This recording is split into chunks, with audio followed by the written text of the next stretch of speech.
बहुतेकशा राज्य तशेंच NCERT पुस्तकांनी आमकां चुकीचो इतिहास शिकयला. सदांच मोगल सम्राटांची कीर्ती गायल्या. आमकां मानसिकता बदलपाची गरज आसा.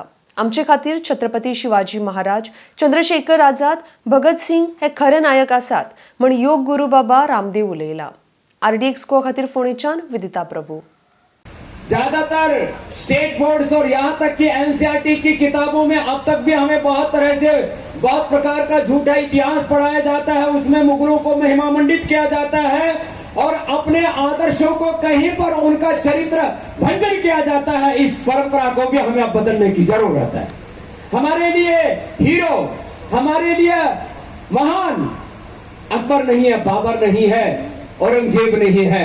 हमारे तो सुपर हीरो हमारे छत्रपति शिवाजी महाराज हैं, महाराणा प्रताप हैं, चंद्रशेखर राजगुरु, सुखदेव, भगत सिंह. हमारे रियल हीरो, हमारे वो पूर्वज शिक्षकाएं, वो वीर वीरांगनाएं हैं जिन्होंने अपने जीवन की आहुतियां देकर के हमें राष्ट्रवाद और अध्यात्मवाद का पाठ पढ़ाया. वो हमारे शांति धर्म और क्रांति धर्म महापुरुष जिन्होंने राष्ट्रभक्ति को जी करके दिखाया, राष्ट्र की एकता, अखंडता और संप्रभुता के नए कीर्तिमान स्थापित किए.